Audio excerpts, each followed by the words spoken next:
And what's scary is, you and I, and most of the people watching, we're walking around without an accurate understanding of how we come across to others, because people aren't going to tell us. We talked about social support in the course. If you have a small amount of really good friends with whom you can share quite freely, then that's very protective. Lots of research has shown that social support moderates responses to stress and illness and all sorts of things. In the same way, authentic leaders, although they're quite strong and are guided by their own principles, not by anybody else, part of that strength comes from the support they get underneath, if you like, the support they get from presumably family, but it doesn't have to be. It can be friends, close friends, who know these people warts and all. Hello everybody and welcome to Illuminating Dialogues number 7 with me, Jhoty, and very special guest, Dr. Stewart Arnold. How are you, Stewart? I'm good, thanks, Jhoty. Good. Great to see you across the kilometres. I'm in Singapore, you're in Scotland. Yeah, like the opposite side of the world, right? So just to introduce Dr. Stewart. Dr. Stewart is an experienced facilitator, worked in management and consulting and the higher education industry in Australia and Singapore. Dr. Stewart is skilled in action learning, executive coaching, and facilitating workshops, from managing organizational change to leading people. And of course, my lecturer over 6 years ago on a very special class at Nanyang Technological University, Singapore, called Leadership in the 21st Century. So that was a very special class for me over 6 years ago. So it's amazing to catch up with you again. So just for the viewers again, where are you coming from in the world, in Singapore? And also, what lights you up? Firstly, I lived in Singapore for 17 years, and for about the last 12 of those, I was lucky enough to be given carte blanche, to be given free rein in designing my own course. I just had to use that title, Leadership in the 21st Century. Okay. I don't know whether you remember, but I wasn't particularly enamored with the title, particularly since I started it in 2010, and I was hoping to continue it well into the 21st century. And I wanted to call it Leadership for Real, because the emphasis is on what we really need to do. Leadership for real. But the powers that be said, it is leadership in the 21st century, full stop, amen. So what I did, see if you remember, the course outline, the famous course outlines, which we all have to produce and we know students rarely look at, the course outline directly under the title had Leadership for Real. And I got to give my little spiel about how important I believed it was to learn some real skills, some real processes, some real techniques for leadership. So I never got in trouble for that. I was never hauled over the coals. So the official title was Leadership in the 21st Century, and I was able to run it my way with the emphasis on what will undergraduates and some postgraduates really need for any form of leadership beyond university. Your second question, what lights me up? Yes. I thought you told me we had 45 minutes, not an hour and 45 minutes. Well, if you're that passionate, I'm sure we can find some gold in there. Now, in a word, it's facilitation. Okay. So it is a term that I've put into my LinkedIn profile.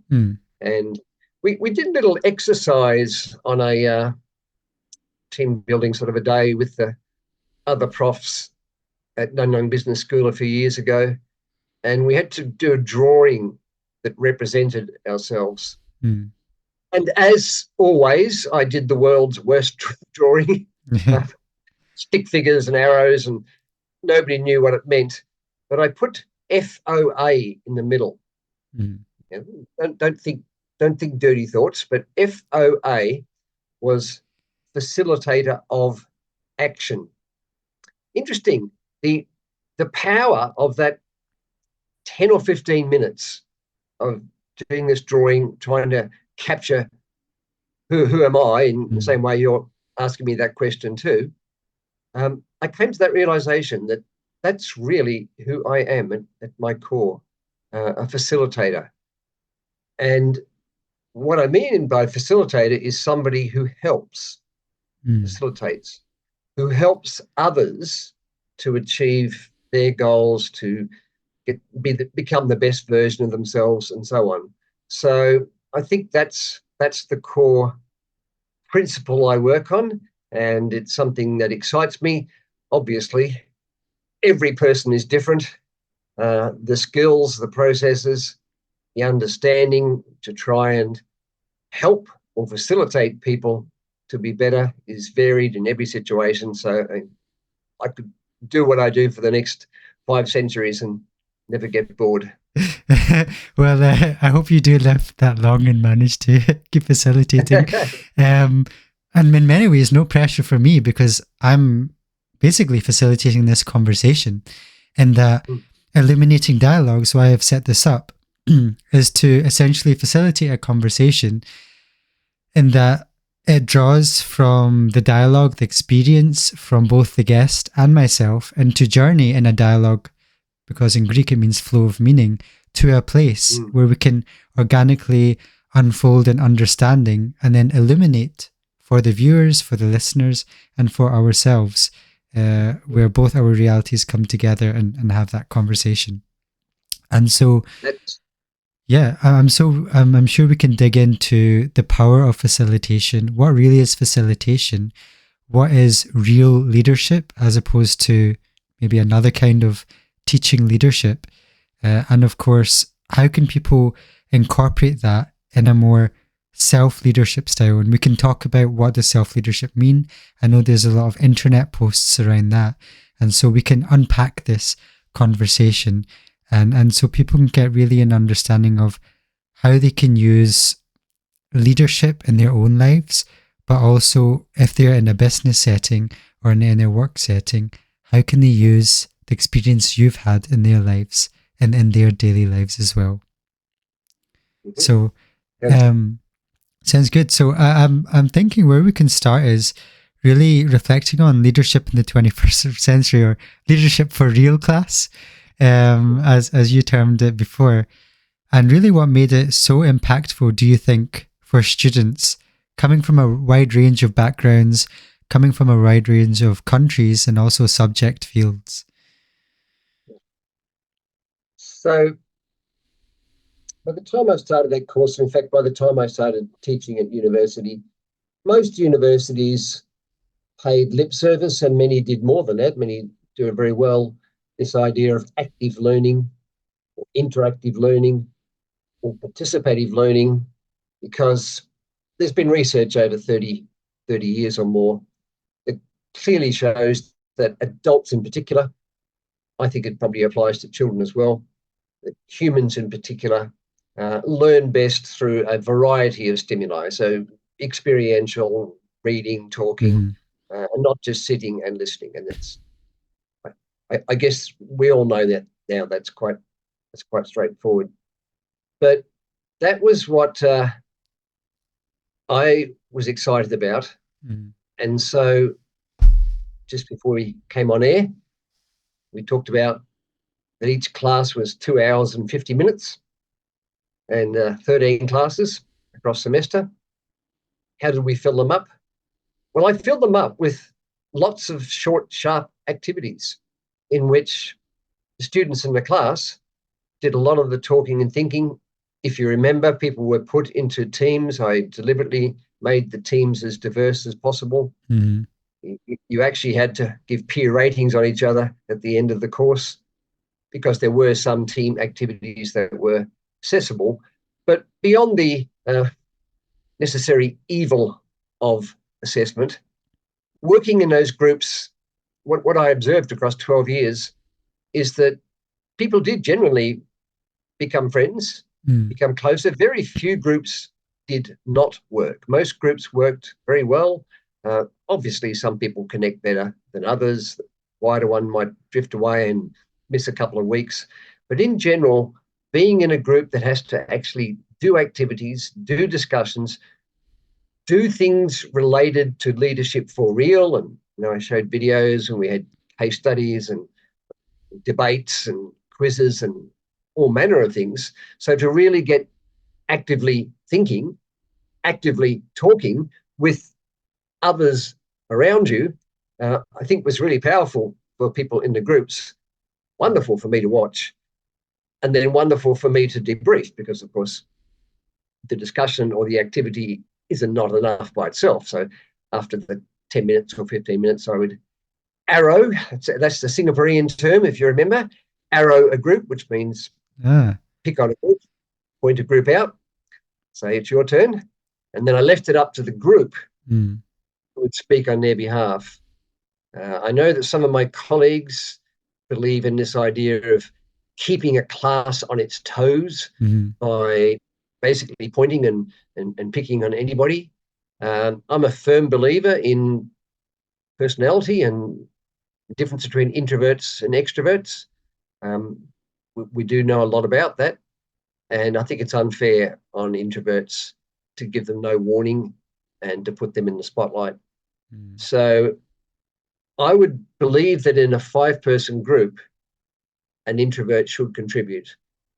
And if you remember, I ran processes by which the team got to know each other better, got to know each other at a deeper level. And the nature of the activities and the discussions was such that really there's no excuse not to contribute. But when it came to then publishing to the rest of the class, predictably, there were these people like this Jhoty guy and a few others who would always speak up on behalf of their group. And that's fine. You wanted to speak out loud. Others appreciated because you're articulate and you said what your group was saying, which is often what the other groups were saying as well. So I was fine with there ever only being perhaps 20% of the class that spoke up in front of the other 40 or more students, knowing that every member of the class was in fact talking, actively thinking, processing during the group activities. And also we did quite a few quite self-reflective activities. We did some pair work, we did role plays. So I used a whole mix of techniques. Again, never boring for me, with that aim of facilitating everybody in that class, regardless of so-called learning style and personality and all the things that educators argue about. Regardless of that, every person had the opportunity to learn something about themselves, about leadership, and about their fellow colleagues. Maybe you can help me out here, but I'm just fractionally disappointed that I've not yet heard of any of my ex-students getting married. I suspect it may have happened because I've taught enough and I know there was connections between some of them. I know one group, not in terms of marrying, but one group just got on so well. They were from everywhere. And one was from Japan, Korea, places. They had intended to meet up at the Tokyo Olympics. Wow. Got put off by a year, and then I think 4 of the 5 of them still got to the actual. Oh no, there was no spectators at the Olympics then. But they did meet up in Japan anyway. Wow. So they've stayed in touch. They've stayed really good friends, and they may or may not have had some romantic relationship between 2 of them. I don't know. Well, if anyone's watching this from the Leadership 21st Century class, feel free to get in touch. Please tell me. Please tell me. I don't want a wedding invitation or anything. I just would be really that would really make my day. I Well, think. you can have a nice holiday to Scotland if that's the case. But yeah, I think what you shared was really, really powerful, right? About facilitation. Because on Friday, we'd invited Joyce Meng, who is a YouTuber and a personality coach in terms of Myers Briggs, Enneagram, MBTI, Clifton Strengths. And we had her on. She was talking in depth about the difference between introverts, extroverts, the cognitive functions, judging, perceiving, etc. And so, as a facilitator, I thought it was very nicely, as you said, that, okay, this guy was maybe speaking on behalf of the team, but this can actually be taken into the business world where that not necessarily every leader will be outgoing and will be talking in behalf of the group, but there are certain mental processes going on that is as intelligent as other certain mental processes, which may value speaking for the group. But other members in the class may have such insightful ideas and comments that they should be valued and they should be taken into account too. And I think that speaks to the power of the facilitator, drawing out that and noticing and not letting one voice, let's say, overpower another, or one mode of thinking overpower Yeah. another. I suspect there's a difference. Mm-hmm. And if any of your coaches listening, if you're coaching one-on-one, then the personality becomes important, and you Mm-hmm. do pitch your approach to that person because you're dealing with one person. And certainly any time I've done some workplace counseling and some coaching, it is important to get an understanding of that person as best as possible and then work with that. But the beauty of doing something with a larger group is that unless they're completely homogenous, Mm-hmm. those differences will exist. And it takes the pressure off. I obviously can't reach out to everybody where they're at, but I run processes that allow everybody at some point to be connected and then to connect with each other. So it's not just me pulling the strings. We have 40 facilitators in each class. And I mean, that's a pleasant thing for a facilitator who works with groups of more than 5, 40, 100, 200, organizational change, and so on, is that, yes, personality differences are important, but unless you have reason to suspect, and there are, I mean, accountants are typically ITSJ and so on. If you're dealing with a group of accountants, you might take a certain approach. But unless you have reason to believe there's homogeneity amongst the group, then I think you assume by default that we're dealing with a microcosm of the world at large, where people differ, and you use a whole bunch of tools from your toolkit to encourage and facilitate people to get the best out of each other. Absolutely. And so just going back to that power of facilitation, if anyone's watching this who is a coach or who is a facilitator, I'm an engineer right now, but I'm doing people leadership development in my own workplace. We've done 2 pilots. We've done a live leadership workshop with about 12 or so people, and we're putting people into breakout rooms, and we're noticing there, exactly like leadership in the 21st century, some people are going to speak more, some people are going to speak less. But when we're actively putting people more into a turning off their camera and listening role, and we're facilitating a dialogue one-on-one, we're getting such a richness of conversation, we're getting such a depth of conversation, and the observer is actually able to observe so deeply than they would even if they were participating in that conversation. And I think that speaks to the power of a facilitator able to hold back, let people who otherwise wouldn't have spoken to speak. And so I'm just wondering, through your experience that you've had, and we can delve into self-leadership here and what that means. What is the mindset of a facilitator? How can they demonstrate self-leadership? And what are you bringing to the table as a facilitator? again, I see them perhaps as separate.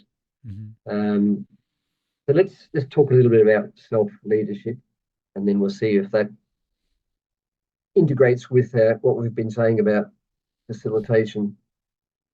When you and I first talked, I wasn't sure what you meant by self-leadership. Hmm. It's a term that, and you're right, it's in at the moment. A lot is written about it. I would just say self-leadership is, well, let me start by saying my famous definition of leadership, of course, leadership in workplaces, in organizational settings. It's a process of influencing, Mm. ring a bell to you, behavior of people for some greater purpose. There's three or four parts to that. So it's a process, and it's about influencing, not about controlling, coercing, or demanding. And our focus is on behavior, certainly in the workplace. Spiritual leaders might wish to change your belief system. Emotional leaders, perhaps even professional counselors, might work on your emotions. Mm. But ultimately, in the workplace, it's behavior that we look at, and it's behavior that determines whether your work is effective, whether you contribute to what the team or department is doing. And then I added to that. If you remember, I was always very proud. First part of that definition comes up in many books on leadership, things like guiding people towards organizational goals. But I added the part about for some greater purpose. Yes. And I did that 13 years ago. And it's like today, every second word we discuss, COP28 is just finishing up. And, we are obviously looking at some fairly major purposes that we ought to be, or we should choose to serve and to work towards.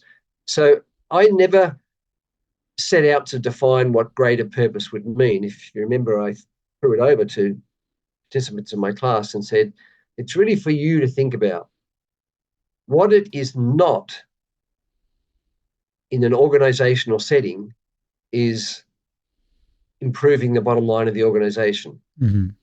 It might be important, and most of us have got jobs that contribute to objectives and key performance indicators that contribute to team goals and departmental goals, which eventually contribute to the organization doing well. I was simply saying that let's look at what doing well means, Yes. because it's not enough just to meet the bottom line. And we all know about sustainability and corporate sustainability and so on these days. So that's why that part is also important, that it's a process of influencing people, influencing their behavior towards some greater purpose. So it's a worthwhile thing, I guess, for each of us to stop and every now and then reflect on. Mm. Yes, I'm doing my job. Yes, I'm influencing people. Yes, I'm coaching. Yes, I'm teaching. Yes, I'm leading an organization. But ultimately, what's the purpose? Ultimately, where is this heading? And again, if you remember, I actually suggested that all of us should take stock of our careers every few years and say, is this really what I want to do? Is this really heading in the direction that I want to? My advice to undergraduates was always, you find yourself in a career, you get caught up, it's exciting, it's heady, you're making money, it's always good. You may even be climbing the career ladder. And at some point, your partner or your friends will say, "You're working 100 hours a week." Yes, I know. It's just until we get this project done. I don't want to be one of those people who works 100 hours a week. 12 months later, a couple of those friends remain. You're still working 100 hours a week. Oh, I know. It is literally the rat race. It is really, really hard to get off. And Mm. that's why I think it's important to not make those excuses and to stop and say, well, what is this greater purpose that I'm heading for in my contribution to society in the world during my lifetime? I'm not going to get there tomorrow or even next year, but am I actually on the path to it, or am I just killing time, making money, perhaps helping a family to grow, which is a worthwhile endeavor, but what really is my contribution? And I know this is the sort of illuminating dialogues we throw up all the time. Absolutely. I think it's a really such a key element that you touched on there. That phrase at the end, greater purpose. I think as a 20-year-old, leaving my home for the first time in Scotland as a third-year student, coming to Singapore studying biomedical engineering, and just choosing this class on a whim because it sounded good, and then going into the class and then being put with, leading towards a greater purpose. I'm like, what is a greater purpose here? And that class, I referenced that class as I later went on to internships in Hong Kong next that year. I shared some of the articles with some of my fellow interns from India, and they found it useful, like managing teams virtually, which then became more impactful because COVID happened later on. Ambi-culture approach. I remember we also talked about a guy from the South Airlines in America turning that company around. So all of these things in that class for undergraduate, postgraduate really helped going forward in the future, though I didn't realize it at that time. And so I think what you touched on is really important. We like to define it as a rat race, but it's really a mode of thinking where we're having a very focused lens of awareness. And so what was really helpful about that class, facilitation and coaching in general, is going from the quantitative bottom line approach, which I talk about a lot in with our management, to more of a qualitative approach towards what is the greater purpose here. What is the intangible aspects here? Where are we moving towards in a non-linear trajectory? And I feel that conversation brings passion, it brings insight, and it brings people together. Because yes, the bottom line can bring people together, but I feel it has a very short-termism approach. And we can talk about the ambi-culture approach later on in the conversation and how that plays into it. But I feel this greater purpose has a much longer-term sustainability approach here. So I'm just wondering, again, if anything's coming up for you in terms of having this, conversation. Can I ask you? Yeah. You said you were 20 at the time, and that was 6 years ago. Yeah. You know what I'm going to ask? What is your greater purpose? This is I've thought about this a lot. I think my greater purpose is now to step into as a coach to help bring other people, to help empower people in their own lives. Actually, I've delved into MBTI a lot. I've watched a lot of Joyce's channel, who was on last episode, and delving into ENFJ. That's who I am as a personality type, and I hold that very loosely.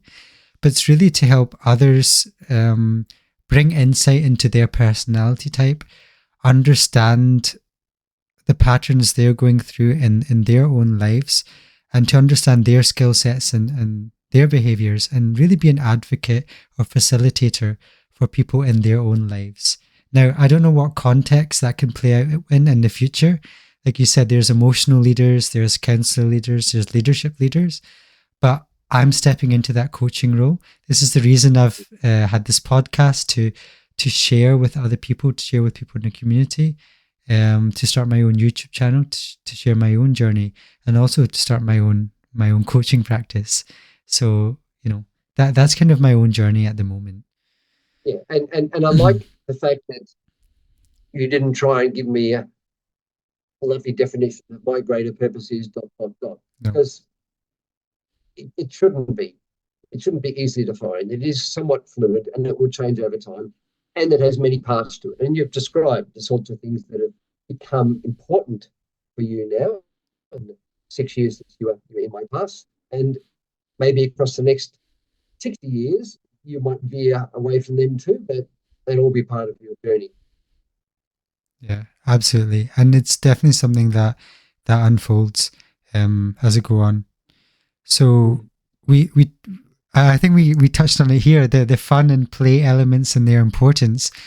So, as a facilitator, just drawing on your experiences on the past, I'm also just curious. And we did that exercise, that T-shaped exercise, right? And I find that very powerful. And I see that playing out right now in the corporate world where I'm sometimes got too much to do or not enough to do as kind of that bottom line. The manager's always running about and the executives, have a different story there. I won't dwell on that. So in a class, and certainly, outside a class, how is it important to have these fun and play elements? And what's the importance of that fun and play? So there's a wealth of evidence and experience from friends and family to tell us that if we enjoy life, then we'll live longer, and the years that we live longer are more enjoyable. What I would always say, remember I had a set of rules, which is little unlike me, but a set of rules at the start of the class. And after we'd gone through the usual ones about turning off the mobile phone and paying attention to what people listen say and doing the pre-reading before you come to class. The last one I said was have, and my drum roll, have what? People had no idea. I said have fun. 2 reasons. One is, if we're going to be here for nearly 3 hours, then we'll all be in a better mood walking out in 3 hours' time if we've had some fun during class. So there's no problem with having fun at the same time as you're learning. The second reason is that having fun helps learning.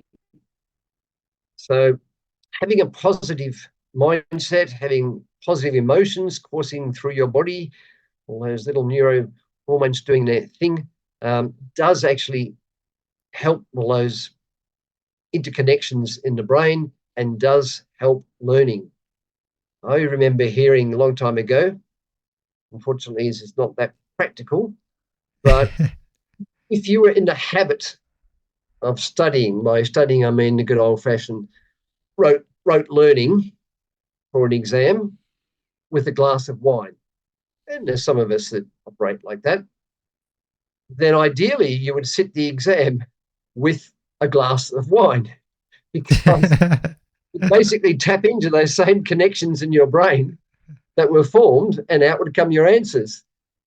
The small problem there is we can't take glasses of wine into exams, but that principle is still, go into an exam with a smile and have a laugh. And I, back in the day when I used to design the hard copy exams, moved away from that now, but I would often put some fun element in the exam just so that students would read that, have a chuckle. They generally realise it was me that set the paper, and they think, oh yes. So any case studies that I put in, and even some of the case studies we did in class, were based on real organisations, but I often gave them my own name just to be cute and interesting, and because of confidentiality, I couldn't talk about the actual organisation so much. But I think it's good to take that approach. I enjoyed it, and then I do believe that participants felt better about that too. And what I would always say at the start of the class is, I am not particularly funny myself. It's something I've come to realise. But again, I can facilitate, and I can certainly laugh. And so I would give permission to people like yourself. Please laugh, make jokes, ham it up a bit, within reason. But let's make this a vibrant class. And one of my own KPIs was how much noise we made each class. Wow, I think that's a brilliant KPI. By the way, I would disagree. I think you're a very funny guy. But I think that KPI of how much noise or how much laughter, because we can be, like you said, like a few minutes ago, we can be so caught up in the bottom line and that quantitative approach that we just never factor in fun. We never factor in laughter of play. And that factors in that full picture about why we're doing this. What is the greater purpose here? And we just often forget. So I Mm. think that's the power of a facilitator, and that's the power of self leadership. Because if you're leading yourself, and I'm going to be a bit loose here because I honestly feel with these terminologies, sometimes it can be a bit subjective, and we can aim to make them our own. And I think that's what makes them stronger. Because when we get philosophies and ideas, and when we embody them with our own essence, then we can start to use them more powerfully in the real world. So self leadership for me is, I think, just having that approach where I'm able to give permission to myself. So I'm able to lead myself and integrate different parts of me. And like you said, you were able to give permission to the class. And so then I felt that I could turn up as a more engaging student. So uh, was there anything else kind of, I wanna like go a bit more on to the culture approach as well, and giving permission and integrating culture approaches. Is anything as a facilitator, facilitating many different cultures, many students, many ages from Singapore and Australia, that helped you in integrating different cultural lenses? If we could press pause on that Okay. since we are now talking about self-leadership, um, I would agree with your approach. I think it's understanding yourself and then able to use that understanding again some great purpose to facilitate your own growth and development in whatever area. And so with self-leadership, and this, I think you mentioned this, I mean, it ties in with health and well-being, and Mm. fun is part of that. It ties in with what it is we might want from our career or our study. It ties in with what we would want from relationships, the impact that we have on others, what we're going to be remembered for. So all of that, quite holistic, I know, but all of that is really comes out of a better understanding of what sort of person I have and what I can do for myself to be able to be more fulfilled in those areas. So then that's the foundation, of course, at which you turn around, look at the rest of the world and say, how can I facilitate their leadership? Mm. And one of the points I made in the course was that this is not a course on leaders. You don't have to be a formal leader. Leadership is a process of influencing the behavior of others. And I find that quite freeing, really, because it, particularly, again, for undergraduates and when I first started out, you don't have to be at some managerial level.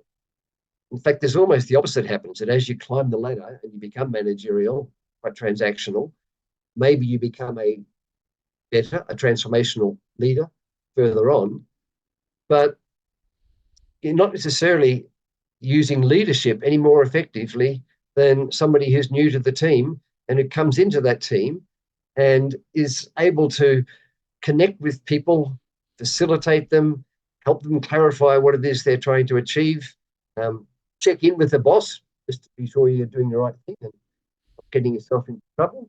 But leadership shows up in so many different ways. It shows Mm. up in our family life, it shows up in our home life, it shows up in our relationships. So self leadership is the starting point, the understanding of what makes me tick, Mm. what skills, processes, tools do I have in order that I can serve some greater purpose.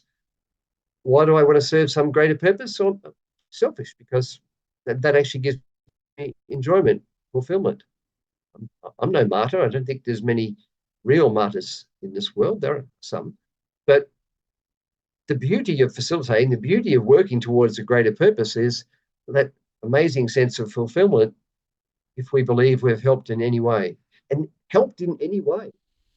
I mean, this is what you don't have to solve the person's problems.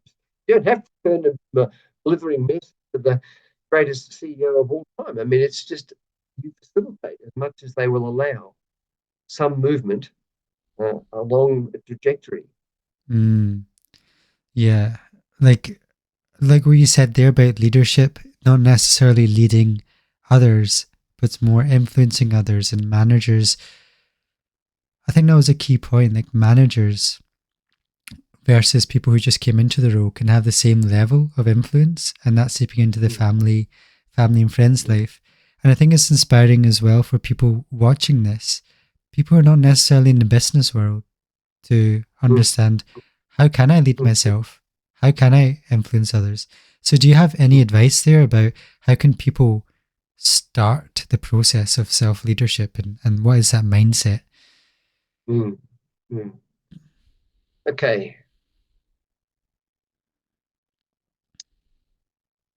it's a cliche, but taking responsibility Mm, that regardless of my skill set or lack of skill set, I'm still in a position where I can find out more about myself. And then knowing more about myself, I can do things. So some of the terminology is enablers versus derailers. So what are my enablers?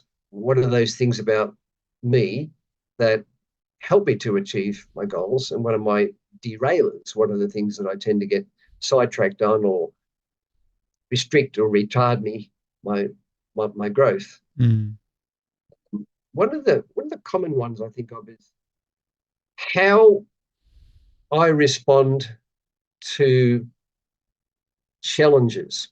I mm, think this is something on which people differ quite a lot. It's not really part of the big five personality factors. Maybe it ties in a bit. But am I the sort of person who jumps challenges or holds back? Now, I firmly believe that both are fine. If anything, I probably tend towards holds back. mm, Problem is that if I'm the person who jumps at challenges and then just does that without thinking, it can become a derailer. If I'm the person that holds back and I hold back all the time and a great opportunity comes along and I miss it, then that has become a derailer. So your enablers can be your derailers. I know this runs the risk of going round and round, mm-hmm, but the things that might fire you up and it might help you, if they're done too little or too much of, might end up being a derailer or a barrier, if you like, to utilizing those skills and those processes. mm, So, and they just Google enablers and derailers, or enablers and disablers, not quite the same thing. Uh, there are all sorts of little self questionnaires you can take. As always, when we did activities like this in class, getting feedback from others is often more powerful than staring at your own navel, because humans are just notoriously bad at assessing ourselves mm, and understanding ourselves. We just had this strong desire to think of it. Well, most people do. Most people have a strong desire to think of themselves in a positive light. Of course, yeah. to the extent where we don't take on board feedback, we won't admit to any more mistakes and so on. It's part of the human condition. But if you really want to find out more about ourselves, then getting some trusted friends and asking for feedback in particular areas. So not just, can you tell me what sort of person I am? Am I a good person? Am I a bad? It's not going to work. This is where you possibly do need to use some tools. What did we use in class? This is something I got from the internet, where I encourage people. There's an online activity where you did this questionnaire yourself at first, and then you emailed it off to uh, 5 or 6 close friends, and anonymously they would report back. It's a 360-degree Mm, principle, but it's not just based on performance. It's based on, your well, life. you, you can set the parameters. Yeah. Mm. What is it you want to know more about? How do I come across? That's an interesting one. How do I come We've talked across? about this quite a bit in the course. Yeah. The Johari window, what we know about Mm, ourselves that others don't, what others know about us that we don't. So, yeah, finding a way to see how the rest of the world genuinely perceives us, Okay. and then taking that on board, because that can be a bit scary. So this fun one, I use that as an example, that many people believe they are funny, and most others would say no, they're not. Well, they wouldn't say it; they would think it. Yeah. Many people believe they're competent, or they can do this, or they can do that, or they're charismatic, or people have all sorts of self beliefs, and often those closest to them at work and even at home would say, no, it's really not the sort of person you are. And what's scary is, you and I, and most of the people watching, we're walking around without an accurate understanding of how we come across to others, Mm. because people aren't going to tell us. You Exactly. get some feedback, but And you know, yeah, no, I was going to add, like that point there, it speaks to the importance of going back to yourself first. Like you shared enablers, disablers, there's many tools, and people are walking around with not really a concept of sometimes what their strengths are. So like going back to that rat race, they they are maybe fixed in a certain position and chasing something, but then again they're not putting the mirror in front of them again, and they're saying, "Who am I? What do I want? What's the greater purpose here?" So it was really nice how you framed that. There were some tools, there's some ideas that people can take to go back and reflect on themselves, and that responsibility is that self leadership aspect. So once an individual has started to take responsibility, started to do self leadership, what's the actual effect on empathy and compassion? How does that flow outwards, do you find? what's the uh, what's the famous expression? Unconscious, the four squares to Unconscious incompetence. Yeah. conscious incompetence. So that's the dangerous one, because you realize then that you're not what you thought you were. You realize you lack. So that's the uncomfortable one. So at that level, life's not so good. You're hoping to move to conscious competence. So at least being aware of what we're not doing well, maybe we can improve it, and then we will get to conscious competence. But the ideal is unconscious competence. Mm. So to move to the point where we are competent without even really having to think about it, because we've worked through it to get to that point. Okay, Unconscious incompetence, right? yeah, So that's where good living. you think you can do something Oh yeah, unconscious better than you can. unconscious incompetence is completely blur. Not aware of how the world sees you, not aware of your own Right. weaknesses.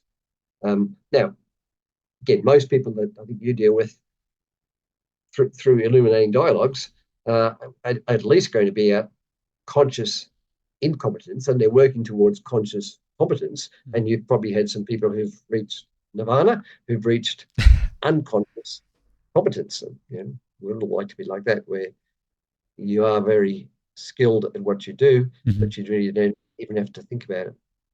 Mm. I wanted to talk about, how to assess a related concept concept related to self leadership might be authentic leadership. Mm. So when I was given this course, Leadership in the 21st Century, I thought, great, I can throw out all those old situational theories, heedless contingency theories, all the textbooks that make no sense and pretty irrelevant anyway, and look for some new ones. And about the time I started, this new idea of authentic leadership Mm. emerged, and it's become very popular. So it was started by somebody called Bill George, an American, came from the corporate world. He's now an older gentleman, and but holds a what they call him, senior professor position at Harvard. He's written a few books, one called True North, one where he talks about authentic leadership. So the essence of authentic leadership is self-awareness, understanding who you are, as we've just talked about. And then he goes on to say that authentic leaders are values-driven.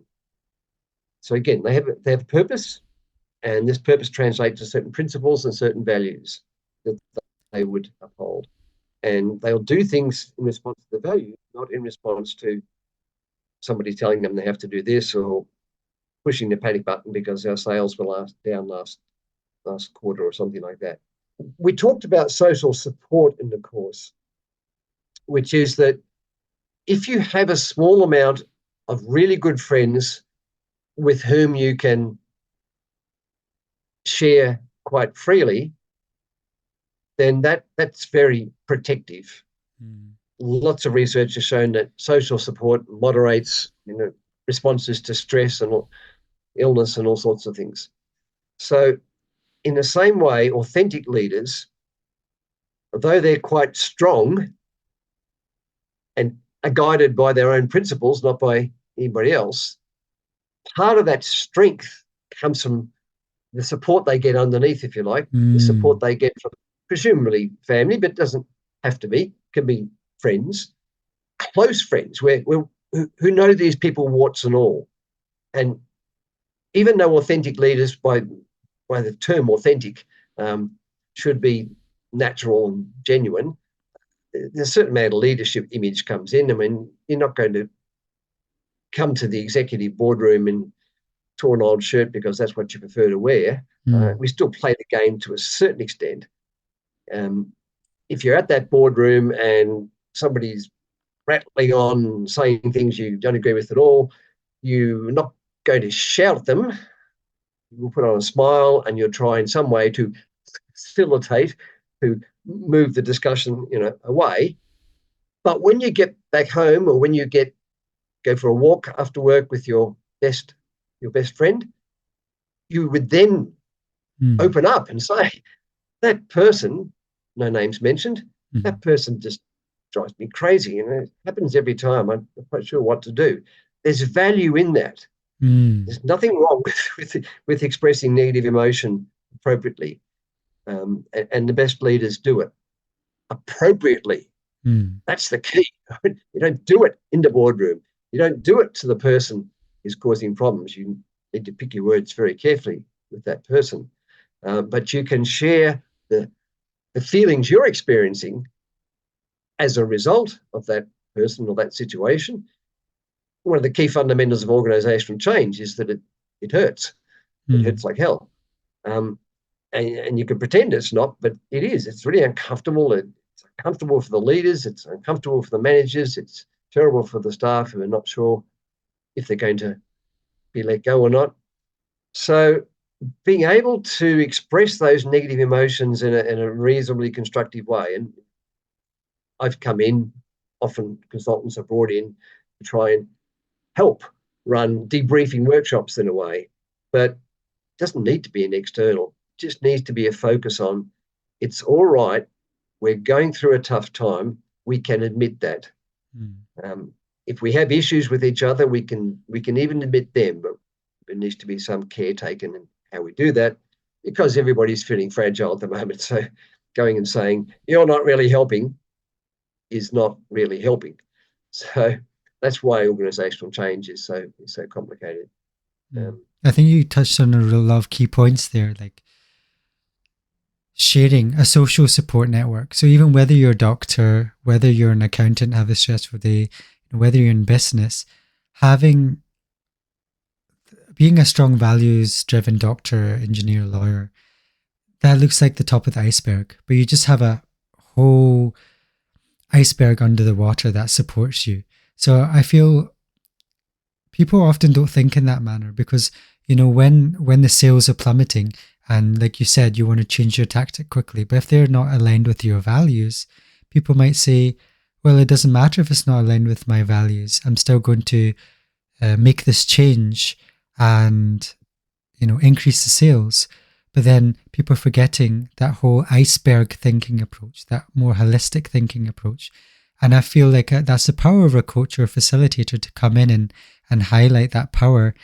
And I was also reminded of when you were talking about, being in the boardroom. We were talking to one of our directors. What is trust in change management? What is trust? That's one of the key bedrocks of relationship. And we were talking, and one of the directors said, it means like, no matter what, you've got my back, I've got yours, no questions asked. And then I went home and I thought, well, yes, but I don't completely agree. I feel like it would go a level deeper. I feel like I follow Bernie Brown, who did a fantastic TED talk on the power of vulnerability. So I feel like, okay, where a situation can hold this in a private and confidential manner is where I can open up and be vulnerable to that person and say, can I trust you here? I can open up to you. I can be vulnerable here. This is my situation.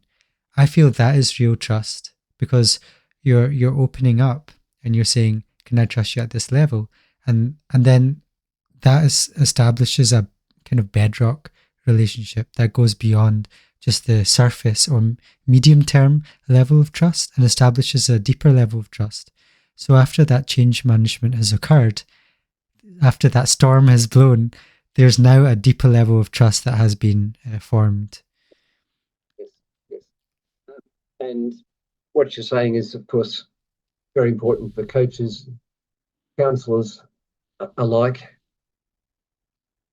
Mm. They need to build a strong relationship, but more than that, it needs to be a trusting relationship.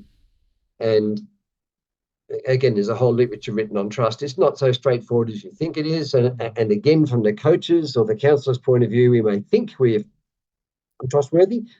I'm not going to tell anybody what you've told me. Look, I've got a nice warm smile. But the person on the other end comes with all sorts of issues, baggage. They've never been able to trust anybody before. If they're high up, well, of course they're worried about what they can say. So trust is a very challenging concept, but you're exactly right. I mean, if we all trusted each other, this would be a vastly different world. It's just that it's very hard to get there.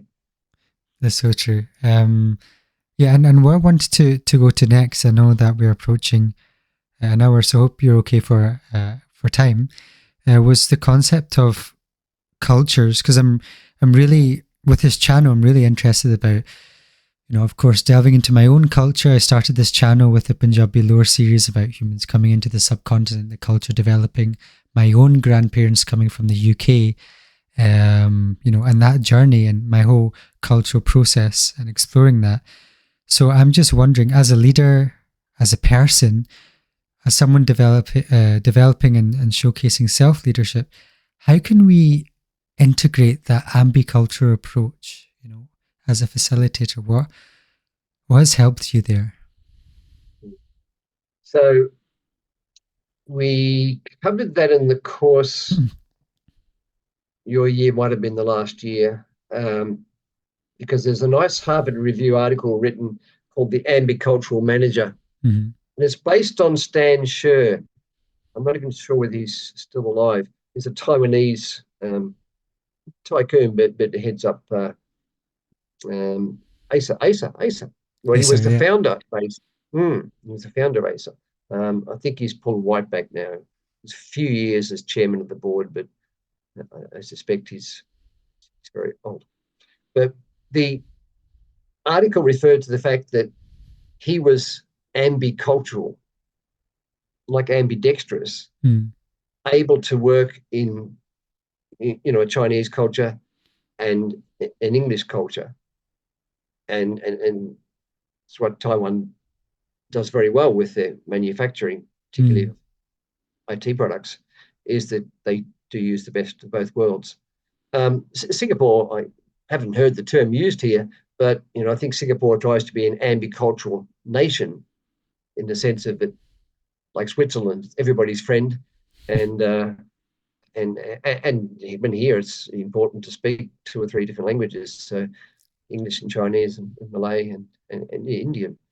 So that's again, that's something be great if the world could move more towards, that our formal managers and leaders, but also our informal ones, and our formal managers and leaders, if they were to be ambicultural, that means have a good understanding of the expectations of different cultures. Mm. You're not always able to satisfy both cultures, but at least if you have a good understanding, then if you're going to suggest, hey team, we have to work very hard across this weekend to finish this project. A certain part of the team says it's Deepavali this weekend. I have very strong obligations to my family, and I'm sorry, no amount of money you throw at me, I really can't. So if you have empathy towards that, then you would of course say, oh, my apologies, I should have realised. Project timeline can't be changed. What we'll need to do is try and bring somebody else in. I'd really appreciate your thoughts on somebody who could come in and help out a bit. And if there is any flexibility in your weekend, if you are able to stay back just for an hour before you head off on Friday and perhaps bring the new person in and tell them what something from your own knowledge. So that's sort of an approach. Mm. Off the top of my head there, but that sort of approach where you recognize it and then you work with it. Yeah. You can't necessarily solve things because culture's a culture. We differ so much. Yeah, I think. Yeah. I think it really speaks to that. And in coaching, I was recently learning from Steve Chandler, which is one of the coaches in US. He had an audio piece called Expectations versus Agreements, where you're going around and you're not necessarily putting expectations on people, but you're trying to listen to some expectations and setting agreements. So I feel like that really speaks to the ambicultural approach, because I know we talked about guanxi in the class, which stuck with me all these years, and I definitely used that when I went to Hong Kong in the labs, because I know the professors had a lot of guanxi, and I wanted to respect that. What's your expectation there? I would like to go leave at this time. How can I accommodate this? What agreements can we put in place? I know other cultures are polychromatic. So when we were organizing hikes, a Polish girl, she would be down at 8:45 to go for the hike. The hike was at 9. I called my Indian friend at 9:15. Yeah, I'm coming. He was still in the shower, right? So what's the expectations here, and what agreements can we put in place to make sure that these expectations are understood? That the guanxi is held up, or the British politeness is seen to. So this ambicultural approach was such a nice piece in the class. We had a case study, or an application activity, we called it, where as a group you had to plan an event, I think, and you had to do the time frame and so on. And what it showed up was that some people in the group thought of some things and some people didn't. And even the issue of, I think I said, you are the real people representing the real countries that you've come from, and going back there, that you have 3 weeks to prepare this event. And so you'll need a couple of virtual meetings, where the virtual word came in. And, some people realized that they needed to pick a time zone that was most suitable for everybody. Others forgot that completely. There's a lot of the quite specific details in working with people from a different culture came out of that. It's not so straightforward. No. But again, awareness is key. Yeah, and that greater awareness, again, goes back to the start about the coach and the facilitator giving that greater purpose about, okay, here's the belief systems, or here's the sort of tracts people are going down. How can we look at that from a greater purpose standpoint? So that's really key. So as we begin to wind down, because I respect that you're on a Sunday on your holidays, so I respect you being here. I'm just winding up now. Maybe we can save that for another conversation. I did want to say, let me say in finishing, my own journey has been a long and interesting one. Mhm. But I did a stint of picking fruit in my 20s. Then I came back to university and in Brisbane, and I was doing psychology. And the best thing I did was to join Lifeline, the telephone counselling organisation. And it's almost a mantra there that you can't change people. You just provide a listening ear and help. I don't think they use the word facilitate, but facilitate their listening. So then I found that to be so powerful as a management consultant, to set up a consultancy with two others. And then when I got into university teaching later on, the same thing. And if you think about it, it's very straightforward. Again, goes against what we want to do as humans. What we want to do as humans is solve problems for people, help them as much as we can. You tell somebody what they should do, even if you buy things, set up appointments, really provide practical assistance for what they should do, they won't necessarily do it. In fact, most of the time they don't. I Mhm. mean, doctors are only just waking up to this now. But a doctor tells you go and take this medication and that and stop doing this and stop doing that. No patients. Hardly any patients actually follow their doctor's advice. The whole thing's a joke because humans don't. The power of facilitation and the challenge and the skill is that you meet that person or that group where they're at. And then you're trying to find the best way that, this is what excites me, try to find the best way that will get them to move to where they want to move. And often it's a process. So, from a counselling point of view, they don't want to move anywhere at first. If they've just had a crisis or something major breakup, they want to emote. Your role is to listen, to help them to be emotional. At some other point, when they're ready to make some changes, you don't tell them what changes to make. It's never going to work. You set up the conditions for them to think about what changes they'll make. And that's the similar approach that is done in coaching. Yeah, it's like kind of creating that environment condition. Like you have the plant, you're getting the sunlight and the soil and the rain. Oh, yes, yes, yes. So it's And not a sort of hands-on approach, but it's a more, yeah, sorry, you're going to add? yeah, just my last point, because you raised it earlier, the T group activity. Oh, yeah. It's a particular paper and pen experiential activity designed to show up what can go wrong in a team and across teams. And it does it quite powerfully. I've now added to that. I found a Harvard simulation case study, so it's a group, but the two of them work very well together. And I've been running full-day workshops for corporate organizations where we do both activities and we talk about what they mean.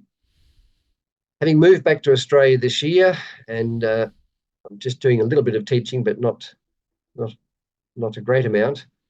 I want to go back into consulting more, and I'm going to develop a workshop around those two activities from a consultant's point of view. What's the difference? When I provide the workshop as an educational tool, this is your experience, after you've done it, I got you to talk about what principles does it show, what did you Yes. learn from that? And there's some things of value. But to do it in the organization with intact teams, particularly if there are issues between these teams, then the debrief takes on so much more power. And I'll need far more facilitation skills. I need to revive the ones I had 20 years ago, because then we look at what happened in that activity is symptomatic of what actually happens in this office. So do you realize that? Do you see that?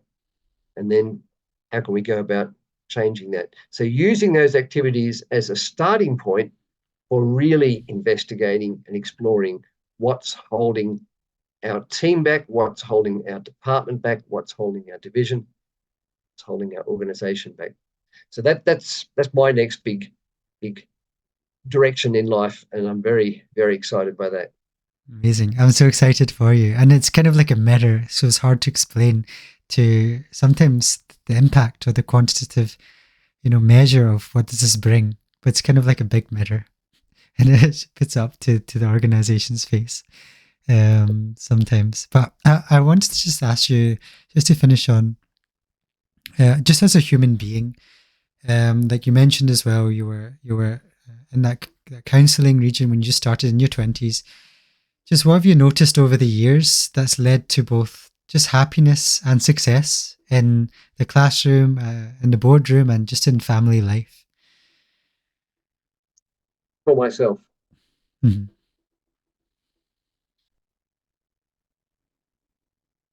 Yeah, good question. I think, again, knowing what's important for me. So I knew right from the start that I wanted to get married and have a family.